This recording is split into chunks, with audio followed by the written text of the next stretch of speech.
Olá, estamos de volta em João capítulo 2 agora e a gente vai continuar nosso estudo. Ah, a gente fez capítulo um, introdução em capítulo um, né?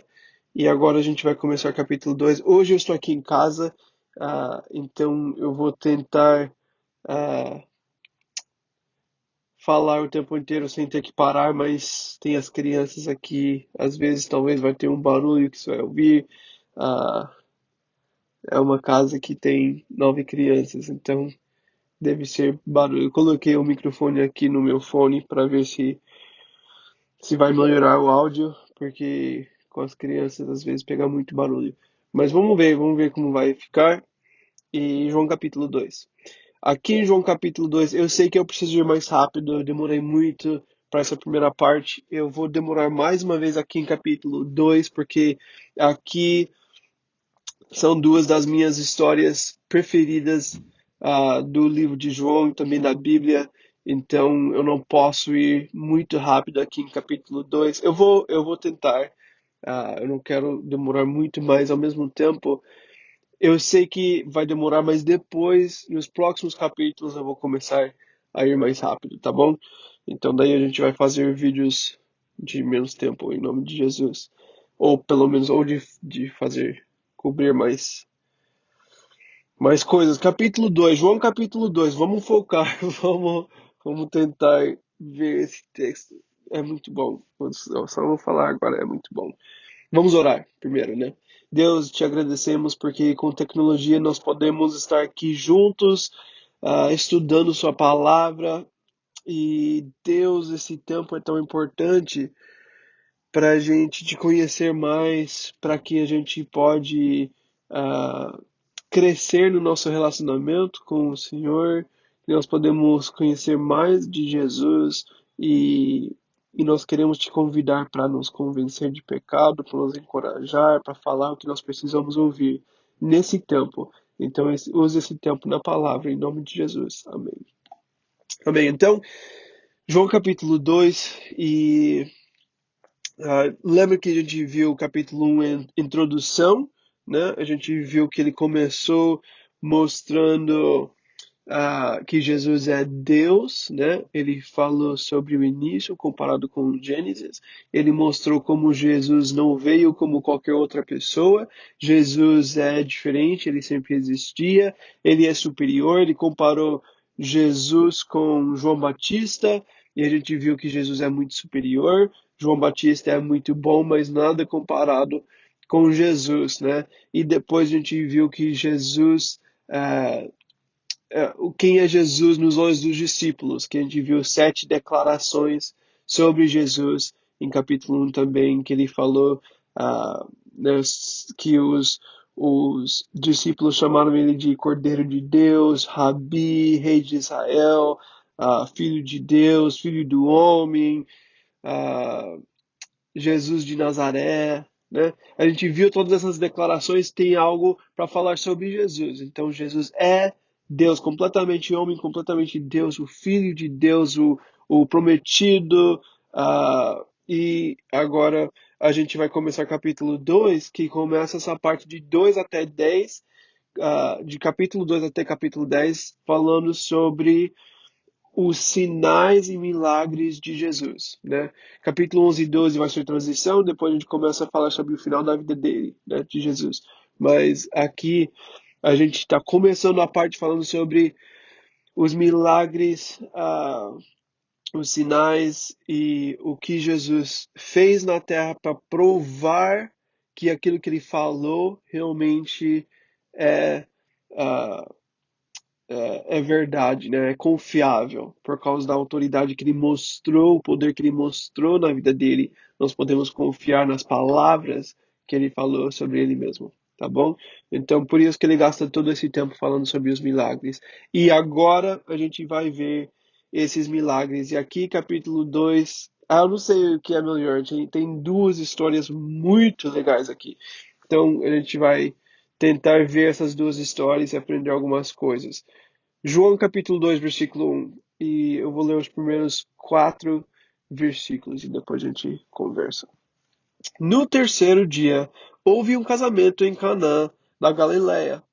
A mãe de Jesus estava ali. Jesus e seus discípulos também haviam sido convidados para o casamento. Tendo acabado o vinho, a mãe de Jesus lhe disse: Eles não têm mais vinho. Respondeu Jesus: Que temos nós em comum, mulher? A minha hora ainda não chegou. Jesus é muito engraçado. A forma que ele lida com as pessoas, que ele resolve problemas, é muito engraçado. Mas vamos pensar sobre isso. Jesus aqui, ele já tem 30 anos de idade, né?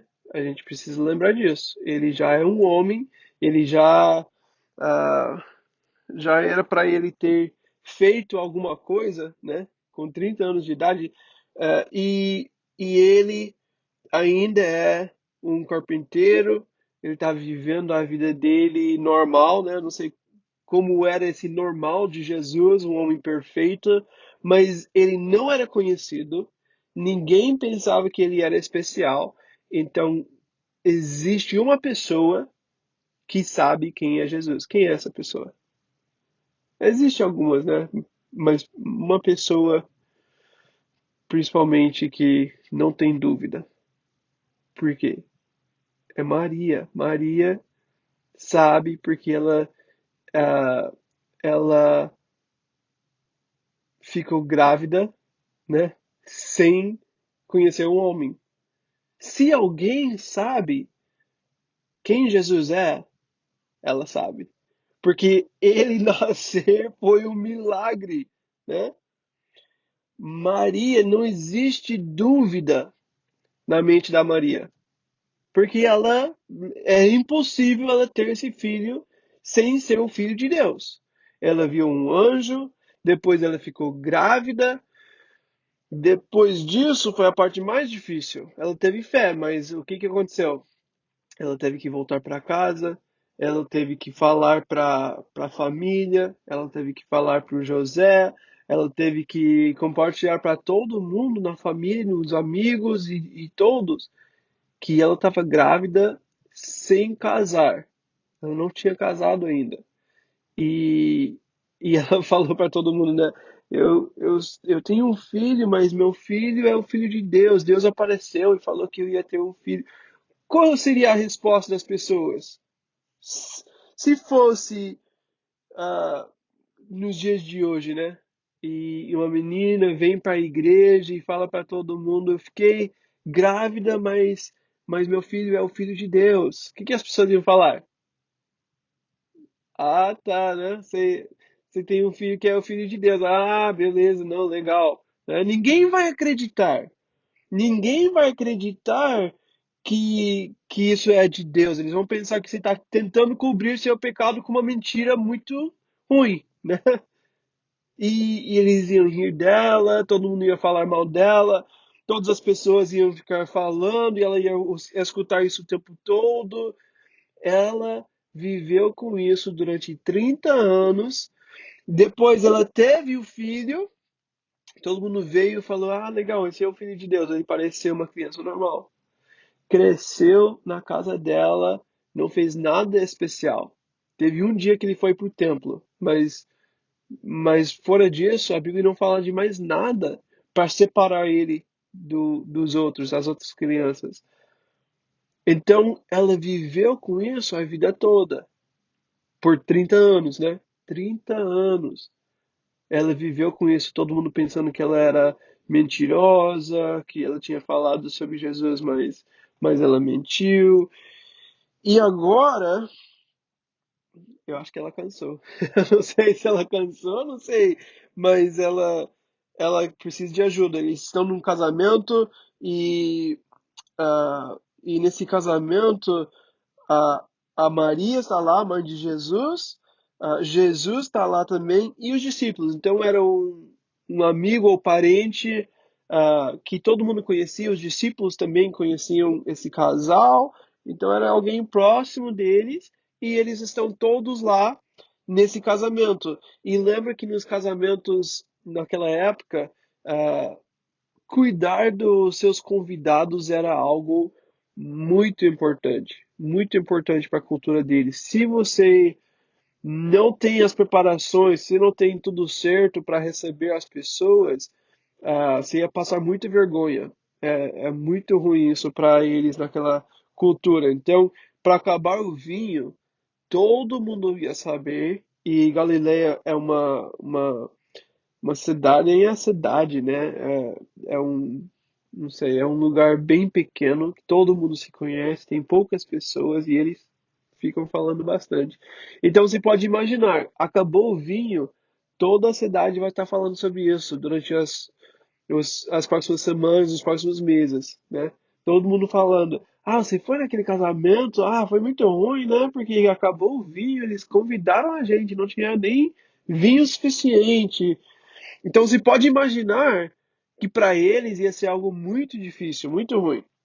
Acabou o vinho no casamento e eu não sei se a Maria sabe o que aconteceu e os outros convidados não sabiam, né? A gente vai ver que eles não sabiam depois. Então, Maria, talvez ela que preparou esse casamento, talvez ela estava ajudando nesse casamento, e talvez foi ela que não tinha preparado as coisas suficiente. Então ela fala para Jesus, né? Não tem mais vinho. E Jesus respondeu: Que temos nós em comum, mulher? A resposta de Jesus não é muito simpático, né? Eu não. é, a gente tem aquela coisa, o que Jesus faria, né? O que Jesus faria nessa situação? Você não pode fazer o que Jesus fez. Não é uma boa ideia em alguns momentos. Aqui você não pode seguir o exemplo de Jesus. Porque você não pode, você não tem autoridade para falar com sua mãe desse jeito, né? O que temos nós em comum, mulher? Tipo, não pode falar dessa forma. Por que que Jesus tem autoridade para falar assim? Porque ele é superior, né? É ele que manda. E é importante ele falar assim com ela, porque algumas pessoas mais para frente na história vão falar que quando nós oramos, nós falamos com quem? Com Maria, que Maria pode pedir para Jesus e ela tem mais autoridade para falar, então a gente fala com ela e ela fala com Jesus. Não precisamos fazer isso. Olha aqui, Maria. A Maria não tem mais autoridade, mais intimidade com Jesus. Jesus ouve ele ouviu dos discípulos, ele fala para a gente que nós podemos orar e ele vai ouvir. Se nós somos discípulos dele, nós podemos falar com ele. Mas aqui, quando a Maria falou, ele falou: A minha hora ainda não chegou. Basicamente, ele está falando: não é você que manda. Eu, eu preciso decidir quando vai ser minha hora. Deus, o Pai, vai falar comigo. Eu vou obedecer o Pai, eu não vou obedecer você. É importante a gente entender isso nesse texto, porque a Maria não tem autoridade. Deus, o Pai, tem autoridade, ele fala com o filho e o filho obedece. Ele vai fazer o milagre. Ele vai porque ele responde a oração, porque ele é gracioso, mas não porque ela mandou ele fazer alguma coisa. Então a gente tem que entender essa diferença. A Maria não pode mandar em Jesus, é Jesus que vai ouvir do Pai.